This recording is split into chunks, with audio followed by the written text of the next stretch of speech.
علیکم السلام ورحمۃ اللہ وبرکاتہ۔ الحمد للہ رب العالمین، الصلاۃ والسلام علی رسولہ النبی الکریم وعلی آلہ واصحابہ اجمعین۔ الحمد للہ الذی ہدانا لہذا وما كنا لنهتدی لولا ان ہدانا اللہ۔ رب اشرح لی صدری ویسر لی امری واحلل عقدۃ من لسانی یفقہوا قولی، آمین یا رب العالمین۔ آپ کو دو ہینڈ آؤٹ ملے ہوں گے، دونوں احادیث ہیں، ایک ہیں احادیث والدین کے حوالے سے اور دوسری ہیں اقربا کے حوالے سے۔ دونوں مل چکے ہیں، آپ کو بھیج دیے؟ جی سر، جی مل کے سر۔ سر یہ جو ہے یہاں پہ بھیجنے چاہیے جہاں سے آپ یہ درس دے رہے ہیں نا، یہاں پہ نہیں آیا، وہ دوسری طرف آیا ہے۔ کس طرف آیا ہے؟ یہ سر یہ میں بتاتی ہوں، یہ بکار بھائی کا جو وہ ہے نا اس پہ آیا ہوا، ٹھہرے میں آپ کو بتاتی ہوں دیکھ کے۔ الفوظ درس گروپ میں آیا ہے۔ جی آپ نے والدین کا تو آیا ہے، تو وہ اقربا کا تو نہیں آیا۔ اقربا والا نہیں آیا؟ نہیں سر جی، والدین کا آیا۔ حدیثیں والدین کا بھی کیسی زبردست حدیثیں ہیں کہ نہیں کلیکشن؟ جی سر جی، بہت زبردست، الحمدللہ بہت اچھا۔ بھائی ان کو ابھی تک نہیں ملا، وہ دوسرا والا بھیجا ہے نہیں نہیں ہیں، بھیجا؟ دونوں بھی ملے ہیں، جی قرابت دار والا ہے۔ ابھی ملے ہیں، دونوں مل گئے ہیں۔ دونوں مل گئے ہیں۔ بہت کمال کلیکشن ہے حدیث کا، جو آپ کو پرنٹ کرا لینا چاہیے۔ خدا کے لیے ان چیزوں کو ضائع نہ کریں، یہ آپ کے بڑے کام کی چیزیں ہیں۔ آج ہم نے سورہ نساء شروع کرنی ہے، اور یہ سارا مقصد اس کا یہ ہے کہ اس کی دہرائی کہ تاکہ ہم پوری طرح ان مضامین سے آشنا ہو جائیں۔ اچھا، اب سب سے پہلے اگر آپ نوٹ فرمائیں، ذرا غور کریں کہ عرب اتنے جاہل، اتنے اکھڑ اور اتنے نادان ہیں کہ نہ ان پر قبضہ کرتی ہے ایرانی حکومت جو اس وقت بڑی حکومت ہے دنیا کی، اور نہ ان پر عیسائی قبضہ کرتے ہیں، رومی حکومت کرتی ہے۔ یہ بات پتہ ہے آپ کو؟ جی سر، جی سر۔ اب ذرا دیکھیں، ذرا غور کریں کہ اللہ رب العالمین کی مشیت یہ ہوتی ہے کہ وہ انہی میں ایک نبی بھیجتے ہیں، محمد رسول اللہ صلی اللہ علیہ وسلم، اور پھر اپنی قرآن آخری کتاب جو کامل اور اکمل ہے، جو کسوٹی ہے، وہ بھی انہی پر نازل فرماتے ہیں اور اس کی حفاظت بھی اپنے ذمے لے لیتے ہیں۔ اب آپ سورہ نساء کو دیکھیں کہ سورہ نساء نازل ہوئی ہے کب بلا؟ جلدی بتائیں۔ سر 5 ہجری۔ اگر دیکھیں نا، ڈاکٹر صاحبہ بتا رہی ہیں، آپ لوگ کیوں نہیں اس چیز پڑھتے؟ اسی کو کہتے ہیں آگے دوڑ اور پیچھے چوڑ۔ خدا کے لیے ان کو سمجھیں۔ اب دیکھیں 5 ہجری تک جب یہ سورہ نساء نازل ہوئی ہے، کیسے احکامات آئے ہیں۔ سب سے پہلے جس چیز کی ضرورت ہوتی ہے اصلاح کی، وہ معاشرتی چیزیں ہوتی ہیں، معاشرے سے متعلق، گھر ٹھیک ہو جائے، کسی فیملی ٹھیک ہو جائے، نکاح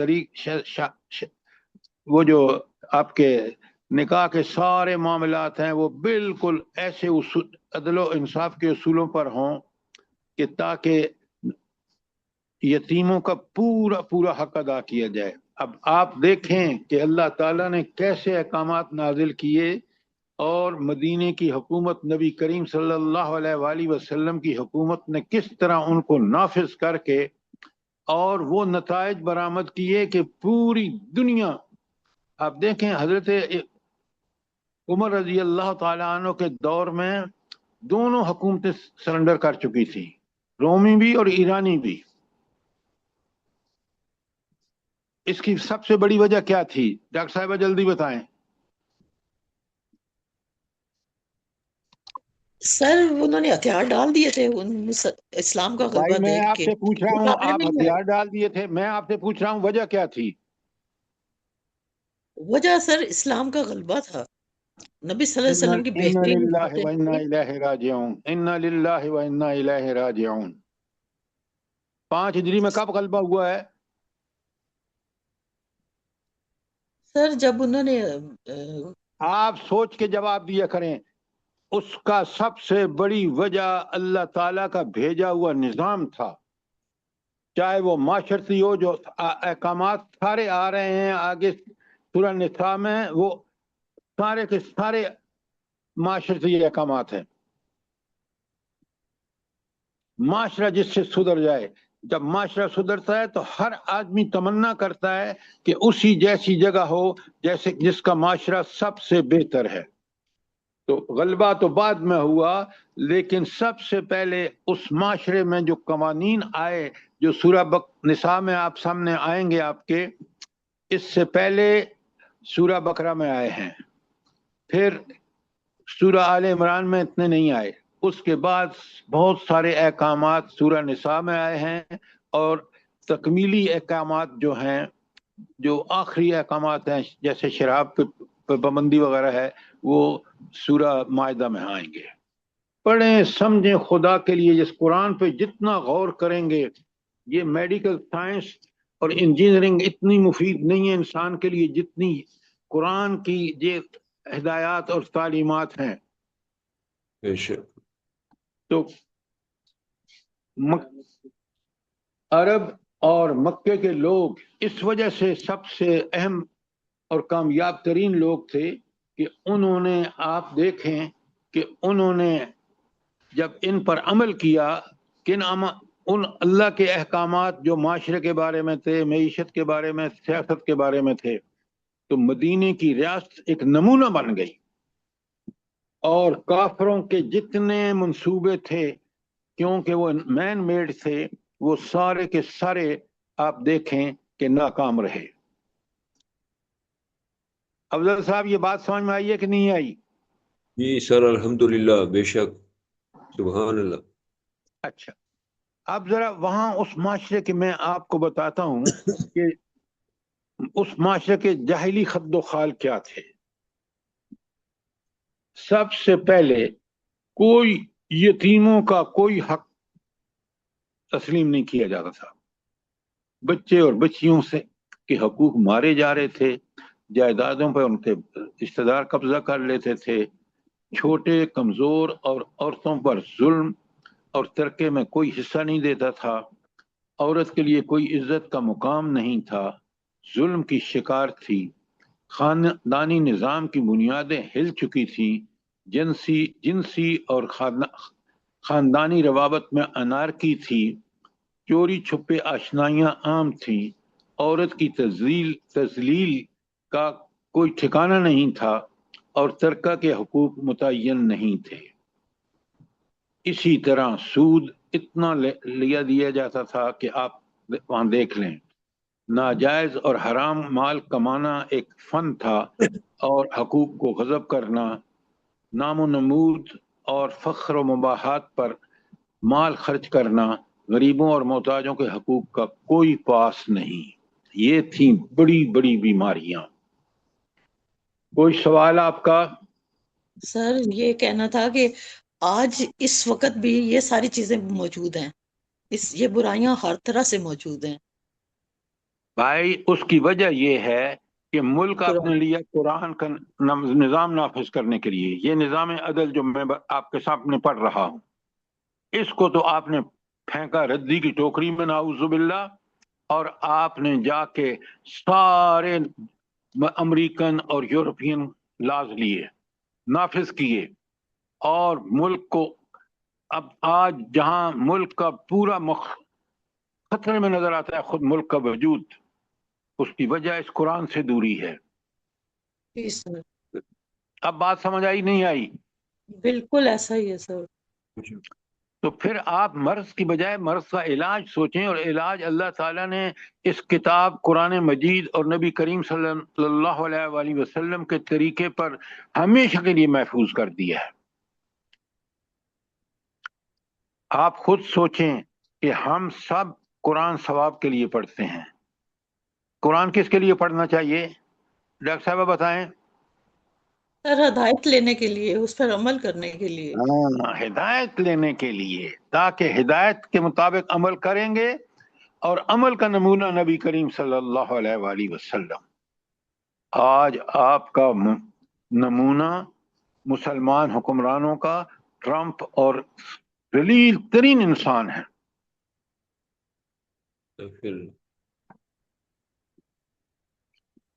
اب ذرا سورہ فاتحہ کو، سورہ نساء کو اس حوالے سے پڑھیں کہ اس کے اندر جو احکامات آئے ہیں۔ اب میں آپ کے سامنے رکھوں گا کہ اس سورت کے اندر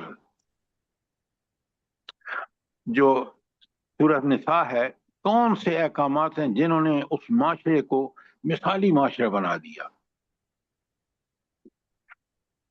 سب سے پہلے ذرا پہلی آیت جو ہے سورہ نساء کی، آیت نمبر 1، اس کو بڑے غور سے دیکھیں اور آپ کو سمجھ آئے گا کہ سب سے پہلا اللہ کہہ رہے ہیں یا ایھا الناس، خطاب کس سے ہے بلا؟ جلدی بتائیں۔ تمام انسانیت۔ ہاں، قرآن صرف مسلمانوں کے لیے نہیں آیا، قرآن سارے انسانوں کے لیے آیا ہے، اور سارے انسانوں کو دعوت دے رہا ہے قرآن کہ بھائی اگر تم یہ چاہتے ہو کہ اس معاشرے کو انسانوں کا معاشرہ بنے، وہ انسان جس کو اللہ تعالیٰ نے شرف بخشا، تو وہ انسان جو ہے وہ صرف اور صرف انسان اس وقت بن سکتا ہے جب قرآنی تعلیمات پر عمل کرے گا۔ تو اب آپ دیکھ لیں اسلامی معاشرے کی اساس جو ہے وہ 3 چیزیں ہیں، لکھیں آپ اپنے۔ پہلی اساس ہے تقوی۔ تقوی کس کا علاج ہے بلا؟ مسز آصف، تقوی کس کا علاج ہے؟ سر یہ نیک عملوں کا اور نہیں برے عملوں کو دور کرنے کا علاج ہے۔ ساری معاشرتی برائیوں کا علاج ہے، لکھیں۔ ساری معاشرتی برائیوں کا علاج تقوی ہے۔ تقوی کیا ہے؟ نیکی میں سبقت کرنا اور برائی سے مکمل اجتناب کرنا، اللہ سے ڈرتے ہوئے۔ تو پہلی بات آپ دیکھیں، اسی صورت میں اللہ تعالیٰ نے جو فرمائی ہے کہ تقوی، ساری انسانیت کو تقوی کا حکم، اور تقوی بھی اپنے رب کے لیے۔ اچھا، دوسری بات، ایک ایک آیت کو دیکھیں ذرا۔ یہ جو حضرت آدم ساری انسانیت کے باپ ہیں، تو اب مجھے یہ بتائیں کہ جب سارے انسان حضرت آدم کی اولاد ہیں، تو یہ جتنی ہم نے تفریقات کر رکھی ہیں، یہ فلاں، یہ خاندان بڑا ہے، یہ چھوٹا ہے، فلاں، یہ سب بکواس ہے۔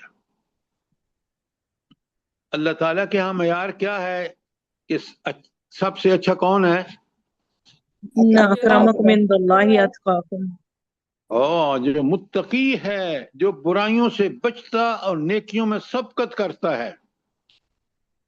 کتنی بڑی بات ہے، پورے معاشرے کی برائیوں کا علاج یہی ہے،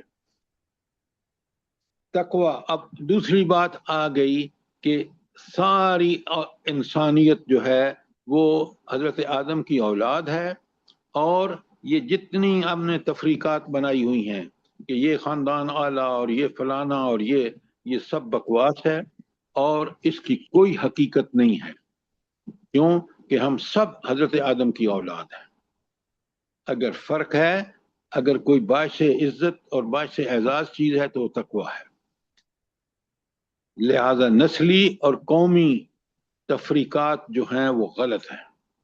آج قومی تفریقات کا اندازہ کریں کہ عربوں کے اندر خود کتنی ہیں، اور ہر حکومت جو ہے وہ کہتی ہے پہلے ہماری قومیت، نہ انا للہ و انا الیہ۔ اچھا، عورت کا صحیح مقام کیا ہے بلا؟ کیا وہ ہے جو وومن لبریشن موومنٹ کرتی ہے، یا قرآن نے کیا بتایا ہے؟ سر اصل مقام اس کا گھر ہے، اپنے معاملات ٹھیک کرے، بچوں کی صحیح تربیت کرے۔ ڈاکٹر صاحبہ، میں نے اپنے سوال جو کیا اس کا جواب دیں کہ عورت کا صحیح مقام قرآن نے کیا بتایا ہے؟ خلق منہا زوجہا، آیت میں پڑھیں، آیت میں سب جواب موجود ہیں۔ قرآن کی طرف غور کریں، اپنی عقل سے مت جواب دیں کہ عورت خلق منہا زوجہا، اللہ تعالیٰ نے اماں حوا کو حضرت آدم کی پسلی سے پیدا فرمایا، لہذا وہ ایک حصہ ہے۔ تو دو چیزیں ہو گئی، ایک تقویٰ ہو گیا، ایک یہ کہ کوئی یہ جو عورت کا مقام و مرتبہ ہو گیا، اور تیسری بات جو ہے وہ صلہ رحمی ہے کہ صلہ رحمی کرو اور قطع رحمی نہ کرو۔ جو رشتہ دار ہیں ان سے بہترین طریقے سے ان کے ساتھ پیش آؤ اور ان سے قطع تعلقی نہ کرو۔ یہ جو لکھا ہے نا تسالون بہ والارحام، کہ جن کے واسطے سے تم سوال کرتے ہو، اب تین چیزیں آپ نے دیکھی ہیں، یہ ہے اس بنیاد معاشرے کی جو مدینے کا مثالی معاشرہ تھا، اور انہی تینوں کو ڈیفائی کر کے آپ اپنے ملک کو دیکھ لیں، نہ تقویٰ ہے، نہ ہمارے عورت کا کوئی مقام ہے، اور نہ کوئی صلہ رحمی ہے۔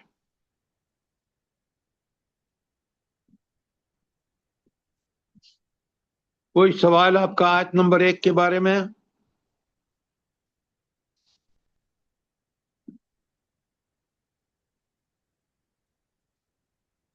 اور سورت احزاب میں لکھا ہے نا کہ عورتوں تم اپنے گھر میں ٹکی رہو اور نہ باہر نکلو کہ تم ستائی جا سکو، تو یہ بھی تو عورت کا مقام ہے نا سر۔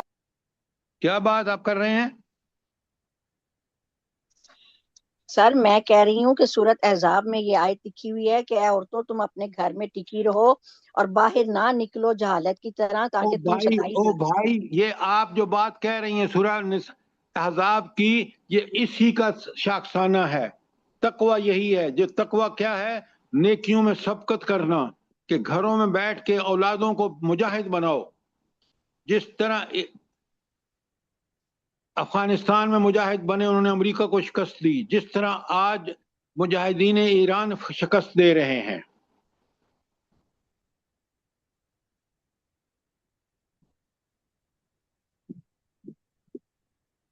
یہ بات جب قرآن کی آیت میں ہے تو اس آیت میں رہ کے اس کو کھولیں تاکہ لوگوں کو سمجھ میں آئے کہ یہ معاشرہ جو اتنا گیا گزرا ہوا تھا، کون سے اصول اللہ تعالیٰ نے نازل فرمائے کہ ان اصولوں میں جب قائم ہوا تو یہ دنیا کا بہترین معاشرہ بن گیا۔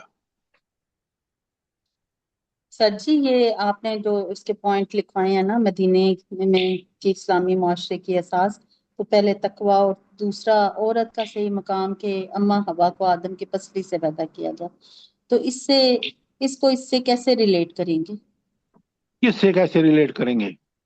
اسلامی معاشرے کی اساس کے ساتھ آپ نے 3 پوائنٹ لکھائے نا، یہ ایک تینوں صلہ، بنیاد ہیں اسلامی معاشرے کے، سدرہ صاحبہ، تینوں بنیاد ہیں، اس لیے کہ اگر تقویٰ نہیں ہے تو معاشرہ تباہ و برباد ہوگا، برائیوں کا جیسے آج آپ دیکھ رہے ہیں، اور یہ اساس ہے، یہ بنیاد ہے، اور اگر یہ بنیاد نہیں ہوگی کہ عورت کی عزت، ماں، بہن، اس کو نہیں بنائیں گے تو پورا خاندان تباہ و برباد ہوگا، جیسے آج ہو رہا ہے۔ بنیاد نہیں ہے۔ جی سر جی، وہ تو ہے۔ سر جی، پھر اس آپ کو کا نکاح کا رشتہ ازدواج میں جو بندھ رہے ہیں وہ کہا جا سکتا ہے؟ کیا کہا جا سکتا ہے؟ نکاح کے رشتے میں بندھ جانا مرد اور عورت کا۔ بھائی آگے نکاح آ رہا ہے، ساری چیزیں آ رہی ہیں، نکاح ہی وہ اس کو میثاقاً غلیظہ کہا گیا ہے، ایسا عہد، پکا سچا عہد کہ ایک گھر بسانا ہے، بچوں کی طرف پرورش کرنی ہے، ان کو